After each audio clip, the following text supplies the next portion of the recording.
está escrito en desorden, no está escrito cronológicamente. El libro de Jeremías no se halla en orden y no se sabe por qué pasó esto. Y nadie ha podido ofrecer una solución clara, como por ejemplo, encontré 4 posibles bosquejos del libro, el que ofrece la siglo XXI. Los que tienen la siglo XXI pueden ver que antes de cada libro hay un bosquejito. También hay un bosquejo que ofrece Moody, también uno que ofrece Dennis Mock y otro que está en la Biblia de estudio Riley y en la teología sistemática de Riley. Pero ninguno de estos, usted ve los 4 y los diferentes bosquejos que hay sobre el libro de Jeremías y ninguno es igual. ¿Por qué? Porque nadie ha podido ofrecer un bosquejo claro y exacto, detallado del libro de Jeremías, porque el desorden que tiene es mucho y no se sabe por qué está escrito así. Ningún estudioso, ningún maestro de Cristo ha dado en el meollo del asunto. Sin embargo, esto no es ningún problema para nosotros, porque la palabra de Dios es el Espíritu Santo la que nos enseña y nos enseña lo que debemos saber. Que está escrito cronológicamente, el desorden no es problema. Las profecías de este libro aparecen en los primeros 19 capítulos, parecen ser como sermones. Son sermones que Jeremías le da al pueblo. Luego vemos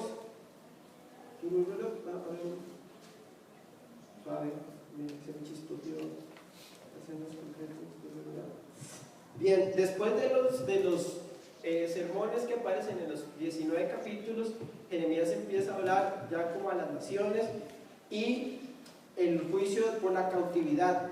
Cabe destacar aquí, es un dato importante, que este periodo en el que profetiza Jeremías es un periodo de transición de Asiria a Babilonia, porque recuerde que Asiria y Babilonia, ellos lucharon fervientemente por conquistar Nínive. La tomaba Asiria, luego la tomaban los caldeos se debilitaban, luego llegaban los asirios a tomar Nínive, los egipcios intentaron tomar Nínive, no pudieron hacer nada, y Jeremías profetiza en este lapso en el que ya Asiria termina de caer y se levanta ya como un imperio consolidado, Babilonia, para luego, ¿verdad?, como sabemos en las profecías, invade Judá y la conquista y es el exilio. Bien, iniciamos con Jeremías capítulo 1. Dice: las palabras de Jeremías, hijo de Hilquías, de los sacerdotes que estaban en Anatot, en la tierra de Benjamín. Las palabras de Jehová le vino en los días de Josías, hijo de Amón, rey de Judá, en el año 13 de su reinado. También le vino en los días de Joacim, hijo de Josías, rey de Judá, hasta el final del año 11 de Sedequías, hijo de Josías, rey de Judá, es decir, hasta la cautividad de Jerusalén en el mes quinto. Vino a mí palabra de Jehová diciendo: antes que yo te formase en el vientre te conocí, y antes que salieres de la matriz te consagré y te di ser profeta a las naciones. Y yo dije: oh Señor Jehová, he aquí no sé hablar porque soy muy muchacho. Pero Jehová me dijo: no digas soy un muchacho, porque a todos a quienes yo te envíe tú irás, y todo lo que te mande dirás. No tengas temor de ellos, porque yo estaré contigo para librarte, dice Jehová. Entonces Jehová extendió su mano y tocó mi boca, y me dijo Jehová: he aquí pongo mis palabras en tu boca. Mira, en este día te he constituido sobre naciones y sobre reinos, para arrancar y desmenuzar, para librar y destruir, para edificar y plantar. Bien, los primeros versículos del 1 al 3 es el llamamiento de Jeremías. Como les dije al principio, Jeremías vive en Anatot, que es un pueblo de sacerdotes. Entonces, Jeremías resulta ser que es de linaje sacerdotal, pero es improbable que haya ejercido. Pero él era de linaje sacerdotal, entonces él tenía todos esos conceptos de ser sacerdote, aunque no ejerció. Cuando se refiere a las palabras, es decir, cuando Jeremías en el capítulo dice las palabras de Jeremías, Esto no es que él escribió lo que vio y lo que pasó, ni nada de eso, sino que esto es un hebraísmo que trata de que Jeremías va a escribir todo lo que Dios le dijo y todo lo que Dios le dijo que hiciera. Es decir, cuando dice las palabras de Jeremías, es que Jeremías nos va a contar en detalle su ministerio. Y observemos que Jeremías es un profeta que escribe dos libros grandes. Digamos que Isaías y Ezequiel son libros grandes, pero Jeremías escribe en detalle todo su ministerio, como el doctor Lucas, que el doctor Lucas escribe en detalle todo el ministerio de Jesucristo y los principios de la iglesia. Bien, así Jeremías escribe en detalle su ministerio. No solamente escribe las profecías que Dios le tenía que digamos que Dios le decía y que él tenía que decirle al pueblo, sino que también él describió su ministerio, todo lo que le pasó y todo lo que le hicieron. 40 años duró su ministerio, ¿verdad? Y durante todos esos 40 años escribió lo que le pasó. Y aquí hay un dato interesante, que Jeremías empezó su ministerio con Josías. Josías fue un buen rey. De hecho, fue el último avivamiento que tuvo Judá, fue con el rey Josías. Es decir, Jeremías inició su ministerio cuando todo estaba bien en Judá y todo era color de rosa y todo bonito. Pero Jeremías empezó hablando cosas de juicio. Entonces recordé, en el instituto vimos que cuando un profeta, ¿cuándo fue eso? Se me olvidó lo que vimos. Del rey que fue a visitar al rey Acab, el profeta Josafat. Cuando Josafat fue a visitar a Acab por un pacto ahí medio político, había un profeta de parte de Jehová que solo juicio hablaba, y había 400 profetas de parte de Acab que solo bien hablaban. Este era el caso de Jeremías. Jeremías hablaba juicio, juicio, juicio, y todos los demás hablaban bendición, bendición, bendición, porque inició en un periodo en el que Israel estaba avivado. Entonces, en ese periodo, los profetas claramente anunciaban bendición, y era verdad. Los profetas en ese momento, en los primeros 13 años, estaban hablando de bendición, puesto que estaban saliendo y todavía estaban en la transición de un avivamiento. Y llega un profeta y empieza a hablar de juicio. ¿Qué es esto? Si Jehová, estamos en un avivamiento, todo nos está saliendo bien, Dios nos bendijo por el rey Josías, que fue un buen rey, y llega Jeremías a hablar de juicio. ¿Qué es esto? ¿Qué pasa? Y Jeremías, por decirlo de alguna forma, empezó a caerle mal al pueblo. ¿Qué le pasa a Jeremías? Estamos avivados, nos está hablando de juicio. ¿Qué es esto? Entonces es importante este dato, que Jeremías empieza su ministerio con un rey, con el último avivamiento de Judá. Después llegaron reyes malos como el rey Joacás, bueno, todos estos reyes que fueron ya volviendo a torcer el camino de Judá. Entonces ya los profetas empezaron a decir mentiras, y Jeremías sí ya, digamos, tenía razón de causa, pero obviamente tenía razón de causa desde el principio. Entonces vemos que Jeremías cae mal en el pueblo, porque va a hablar de juicio, y habla de juicio aún antes de que llega, para que el pueblo reaccionara de una vez, que se mantuviera en el avivamiento. Sin embargo, el pueblo no hace caso. Versículo 4: vino mi palabra de Jehová diciendo, antes de que yo te formase en el vientre te conocí, y antes que salieses de la matriz te consagré y te di por profeta a las naciones. Y aquí resulta ser que es uno de los versículos primeros que hay en la Biblia acerca de la doctrina de la predestinación. Es una doctrina bíblica, totalmente bíblica, la predestinación, que sin embargo hay personas que la han torcido. ¿Qué significa esto de que Dios, antes de que formase Jeremías, ya lo había consagrado, ya lo había santificado? Dicen en algunas versiones. Dice, te conocí, y antes que salieras te consagré. Aquí hay dos cosas importantes: el conocer y el consagrarse. ¿Qué es lo que está diciendo aquí Dios cuando le dijo a Jeremías que antes de que se formase en el vientre lo conoció? Resulta ser que Dios lo sabe todo y Él sabe las cosas antes de que pasen.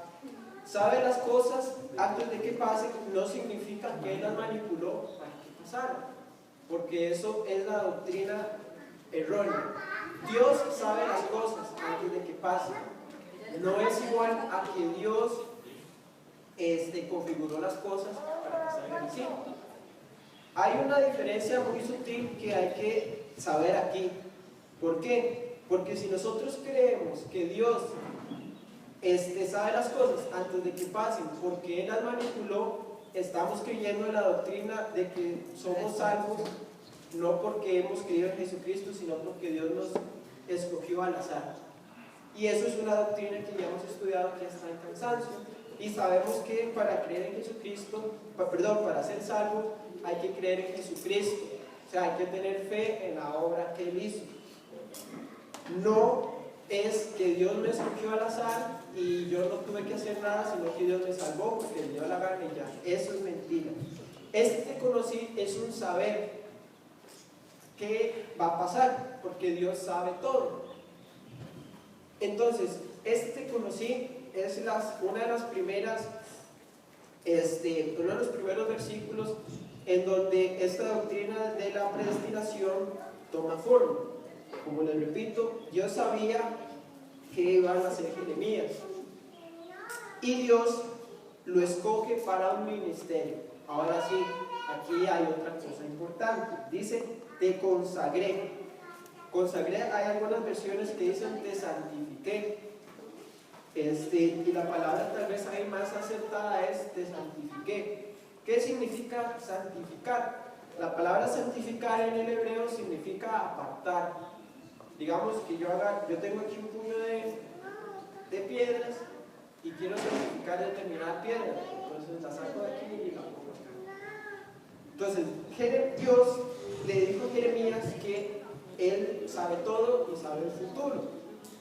Y que escogió a Jeremías para que tuviera una función. Y ahora sí, aquí entra una segunda parte de la doctrina de la predestinación.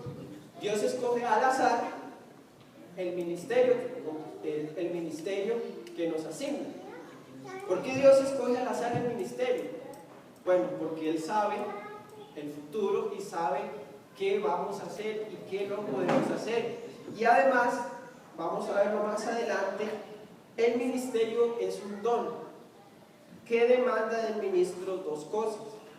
Entonces, como demanda del ministro dos cosas, Dios sabe quién puede hacer mejor el ministerio. Entonces, Dios predestina o Dios sabe cuál es nuestro destino, pero Él no manipula ese destino.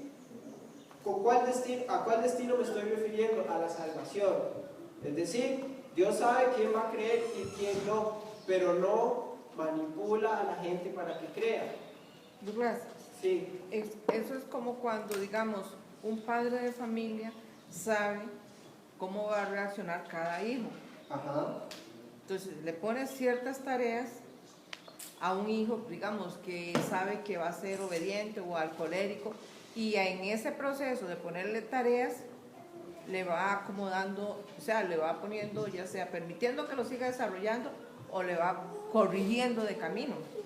O sea, es como un enderezar, porque bueno, aquí tengo aquí dice que más bien que Dios lo que hace es que no es que sino que le informa a Jeremías de que eso es su ministerio. Sí, Dios le informa a Jeremías que eso es su ministerio. Pero aquí es interesante esto de la doctrina de la predestinación, porque conocí el consagrar nos habla mucho. Como les digo, Dios sabe todo, Dios sabe el futuro.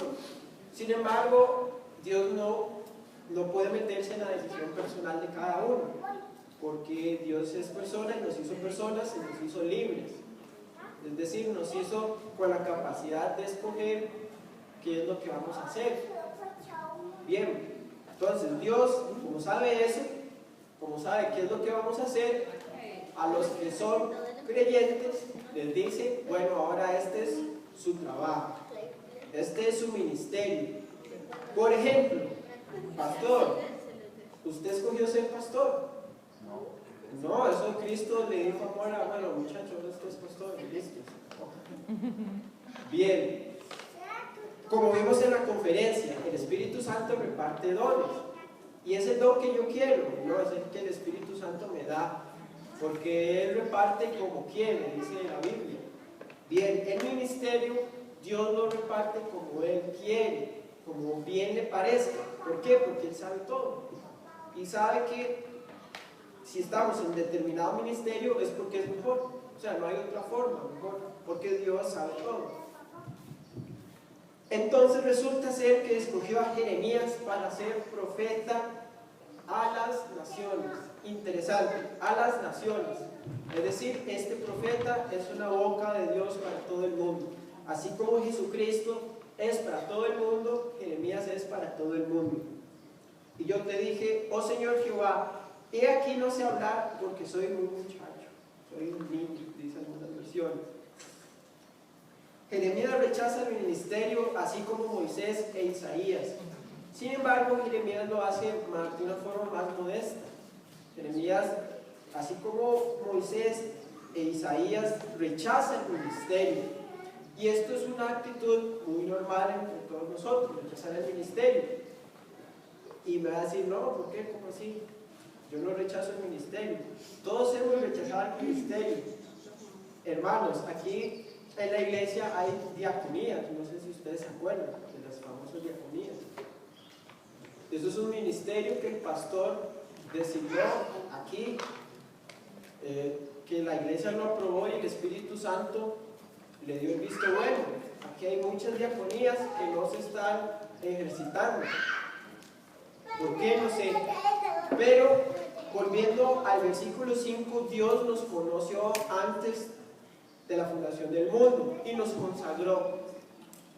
Ahora, esa consagración, yo digo que el 99% de los creyentes la rechazan. Jeremías la rechazó, Isaías la rechazó, Moisés la rechazó, Pablo la rechazó, Pedro la rechazó, Juan, no, Juan creo que no. David no, pero, bueno, Salomón también. Salomón en principio, ay sí, Jehová, dame sabiduría, qué bonito todo, y después lo rechazó porque se fue traducido. Creo que entre el 95 y 98% de los creyentes rechazan. Bueno, el caso más representativo, Jonás rechazó el ministerio, Sansón rechazó el ministerio. Yo lo he rechazado, y usted no me diga que no, porque también lo he rechazado. Todos hemos rechazado el ministerio. Isaías dijo, es que yo soy muy mal hablado, no soy para estas cosas. Entonces Dios le quemó la boca con un carbón. Perdón, un serafín le quemó la boca con un carbón. Moisés, ¿qué es lo que dijo?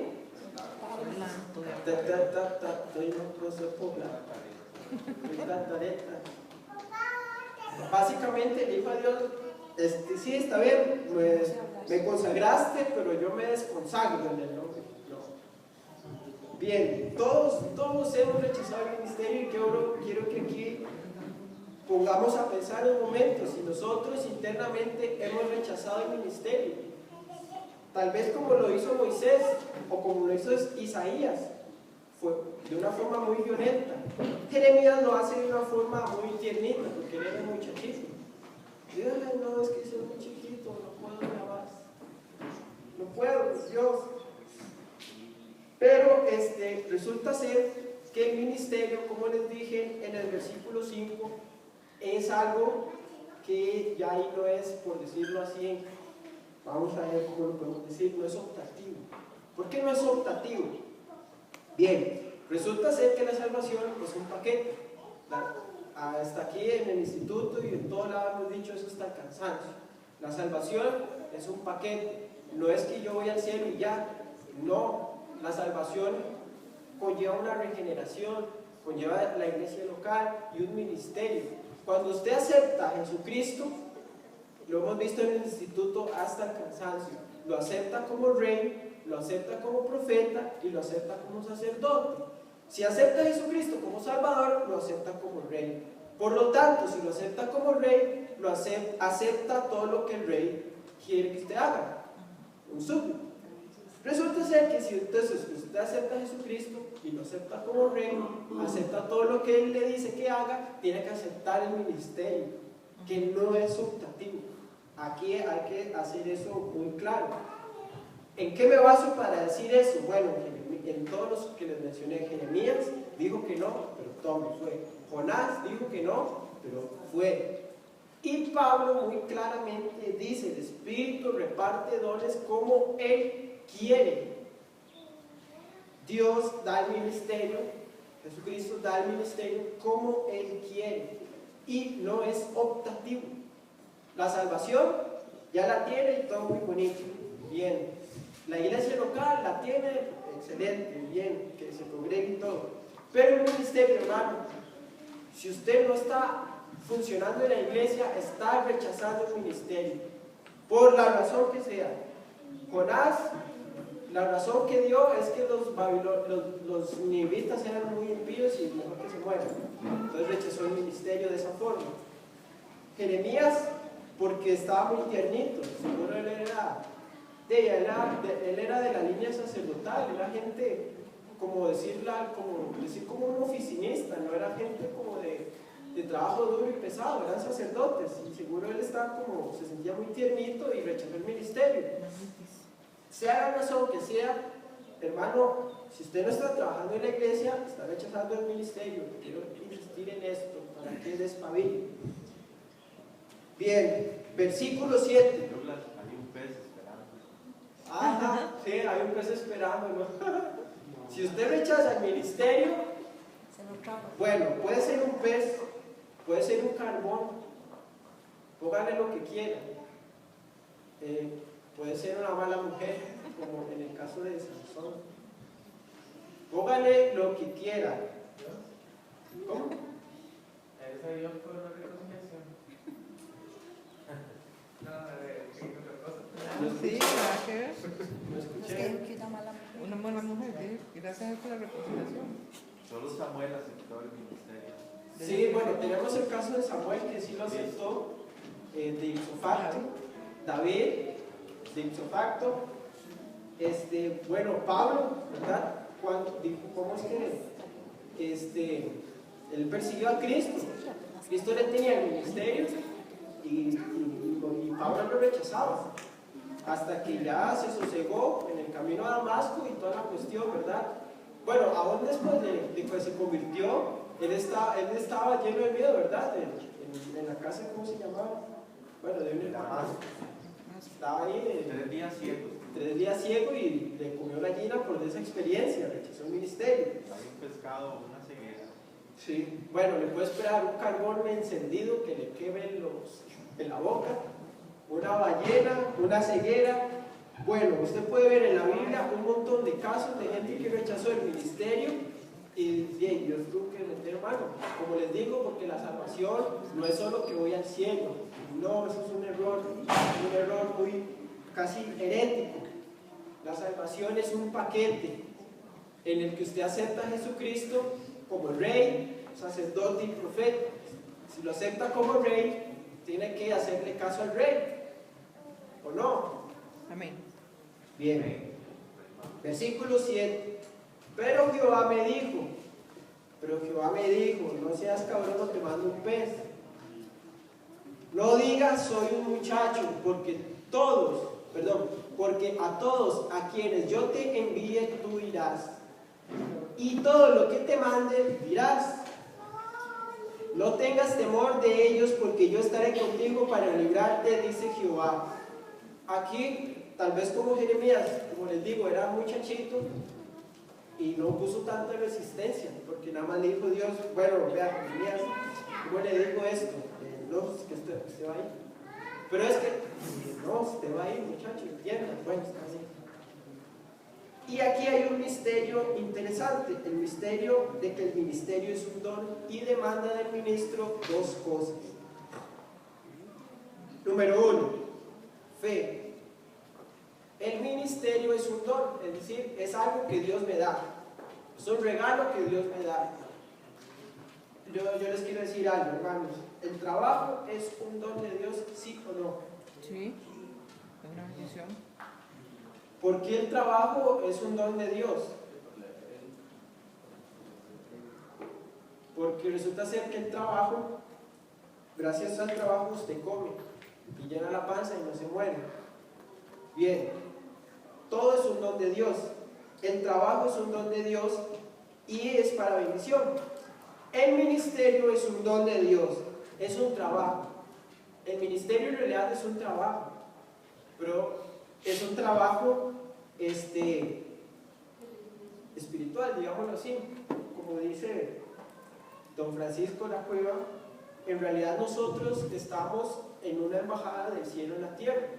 Estamos trabajando en una embajada celestial, la cual implica pues la seriedad de trabajar en otro trabajo común y silvestre. Los que tienen trabajo saben que tienen que llegar temprano, hacer las cosas que el jefe les dice, tener responsabilidad, si no los fachan, ¿verdad? Bien, Jesucristo nos dio un trabajo. Que usted no le dé la seriedad y responsabilidad necesaria, son otros 100 pesos. Eso lo dijo Jesús cuando se le perdió a María y a José en los En negocios de mi padre Ando, ¿verdad? Bien, entonces el ministerio como tal es un don, o sea, es un regalo de Dios. Sin embargo, este regalo, cuando llega a nosotros, como cualquier regalo del Espíritu Santo, como por ejemplo, el Espíritu Santo nos da amor. Sin embargo, el amor del Padre tiene un condicional. ¿Cuál es ese condicional? Que yo lo use. El don del ministerio demanda dos condicionales del que lo recibe. La primera es fe. No tengas temor de ellos, porque yo estaré contigo para librarte, dice Jehová. Cuando usted recibe este don del ministerio, usted tiene que entonces recibirlo y actuar por fe. No tengas temor, le dice Jehová a Jeremías. ¿Es necesario tener fe para el ministerio? Claro que sí, porque van a haber muchos obstáculos. Así como en cualquier trabajo común y silvestre van a haber obstáculos. Que va a haber un compañero que quiere serrucharte el piso, va a haber gente que no hace bien su trabajo, va a estorbarte vos, en cosas. El ministerio demanda del ministro fe. ¿Por qué digo fe? Porque resulta que el temor es contrario a la fe. La fe es una confianza absoluta, en este caso en Jesucristo. El temor es lo contrario, no confiar en que Jesucristo me va a salvar de todas las tortas. Luego demanda, versículo 9, entonces Jehová extendió su mano y tocó mi boca y me dijo, Jehová, he aquí, pongo mis palabras en tu boca. El ministerio demanda del ministro fe y capacidad. Demanda capacidad.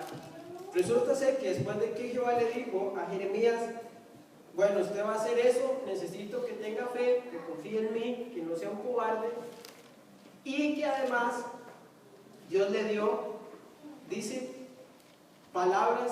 puso palabras en la boca de Jeremías. Esto podemos verlo a simple vista de que Dios le puso que decir a Jeremías, y que es otro don. Sin embargo, esto hay que verlo a la luz de toda la Biblia. Cuando dice que puso en Jeremías las palabras que tenía que decir, Jeremías tenía que ejecutar todas esas palabras, tenía que llevarlas a cabo, tenía que moverse y tenía que ir. Es decir, Dios le dio el ministerio, Dios le dio todo lo que tiene que hacer, le dio las herramientas, sin embargo, él tiene que ejecutarlas con capacidad. Porque Jeremías bien podía ir a profetizar y bueno, yo les digo que si no hagan sus pecados, Dios los va a destruir y muchas gracias y se van. El ministerio demanda del ministro fe y capacidad. Estamos de acuerdo que Dios nos da la palabra, nos da el Espíritu Santo y todo eso. Pero si nosotros lo hacemos de una forma mediocre, estamos actuando en rebelión contra Dios. El ministro demanda fe y capacidad. Versículo 10. Mira, en este día te he constituido sobre las naciones y sobre reinos para arrancar y desmenuzar, para arruinar y destruir, para edificar y plantar. Bueno, ya que Dios le hace la explicación de la predestinación, de lo que es la salvación, también le hace una explicación de lo que es el ministerio, le dice, bien, ya que usted sabe todo eso, esto es lo que usted va a hacer. El ministerio de Jeremías es básicamente juicio. Como Jesucristo, Él lo que vino a hacer básicamente es venir a juicio. Recuerde que Jesucristo vino a la tierra para ser juzgado en vez de nosotros. Jeremías vino a la tierra para decirle al pueblo judío y a las naciones el juicio por el pecado. Dice para arrancar y desmenuzar, para arruinar y destruir y para edificar y plantar. En el comentario de Matthew Henry dice que primero para plantar hay que arar la tierra, o sea, hay que desmenuzarla, hay que arrancarla para que luego pueda crecer algo. Así, digamos, cuando usted tiene una parte mala en su cuerpo, tiene que arrancarla, ya sea un cáncer o lo que sea, para que usted sane. Bien, el ministerio de Jeremías es eso: limar las asperezas, arrancar el pecado, en este caso de Judá y de las naciones. Entonces vemos que el ministerio de Jeremías es muy importante, y esto tiene una aplicación para nosotros. Así como Jeremías tuvo que arrancar y desmenuzar muchas partes de él, así un ministro tiene que hacer lo mismo, digamos, todo lo que dice Jeremías a nivel interno, para el ministerio. Muchas cosas que tenemos a nivel interno sirven de tropiezo para que no lo hagamos bien. Entonces vemos en este principio que Dios le da a Jeremías, porque esto es un hebraísmo de arrancar y desmenuzar, para arruinar y destruir, y edificar y plantar, que un ministro debe hacerlo primero internamente y luego hacerlo externamente. Es decir, cuando por decirlo de esta forma, cuando un profeta llegaba y hablaba, él lo que le decía era al pueblo: bueno, ustedes están haciendo esto, esto, esto y esto, pero Jehová quiere que se arrepientan, y la forma es esta, esta y esta. Entonces lo primero que hace es arrancar el pecado, dar la forma en que se arranque, para luego edificar otra cosa. Cuando había un avivamiento, ese era el modus operandi. Llegaba un profeta, hablaba del pecado, decía el juicio contra el pecado, si no se dejaba, les decía la forma en que tenían que arrepentirse, y luego venía el avivamiento. Cuando los pecados se arrancaban, el avivamiento venía a traer pues la bendición y todo lo que tiene que existir en vez del pecado en nuestra vida. Entonces vemos en estos primeros 10 versículos del profeta Jeremías el principio o los misterios acerca del ministerio del ministerio. Y una pequeña introducción del libro. Como les digo, es un libro sumamente complicado porque no está escrito en una forma cronológica. Entonces, y hacer interpretaciones y exégesis de este libro es sumamente difícil, porque no podemos tener, digamos, como una línea de tiempo en la que podemos decir, bueno, esto pasó después de esto, por eso pasó esto, esto y esto. No se puede en el libro de Jeremías. Además de eso, vemos que Jeremías es un profeta que se dedicó mucho al ministerio, tanto así que él se deprimía por el pecado del pueblo, y el pueblo lo maltrataba. Y vemos que aquí Dios le da, ¿verdad?, el misterio del ministerio, por decirlo así, en el que Jeremías lo entendió y lo llevó bien. Entonces no sé si queda alguna duda o comentario. Sí, Tal vez se puede hacer un poco de aclaración, en el tanto que, digamos, aquí Dios le dice que lo constituyó autoridad sobre naciones. Por ejemplo, yo vi que Nabucodonosor era creyente en Jeremías. Y así, igual, los reyes del mundo que circundaba Israel tenían espías para ver qué profetizaba Jeremías. O sea, Jeremías fue levantado por Dios al grado que los países extranjeros le creían la profecía. Bueno, Más sí. que en Israel. De hecho, que sí, uno de los personajes más importantes de la historia es este Jeremías, por la razón que dice el pastor. Este profeta es consagrado para no solamente Judá, sino para las naciones. Autoridad. ¿Qué significa ser consagrado también para las naciones? Que las profecías que decía Jeremías no solamente afectaban a Israel, sino que afectaban o afectaron el mundo. Así como Jesucristo vino al mundo para morir por el mundo, Jeremías vino al mundo para decirle a todo el mundo qué es lo que iba a pasar. Entonces tenemos personajes como Nabucodonosor y estos reyes de Ciro y Darío, que eran creyentes, que todo lo que decía Jeremías lo creían, porque ellos sabían que Jeremías no estaba profetizando solamente para Judá. Todo lo que decía Jeremías afectaba al mundo. Entonces Dios, cuando mandaba profetas, lo mandaba para Israel o Judá, y la profecía se confinaba para ellos. Sin embargo, el llamamiento de Jeremías es importante, porque Jeremías llega al mundo para anunciar todas las cosas al mundo. Ya no solamente los judíos estaban siendo tomados en cuenta, sino que Dios, digamos, con Jeremías dice: voy a hablarle a todo el planeta. Todo el planeta Tierra, o todo el mundo conocido, va a saber lo que voy a hacer.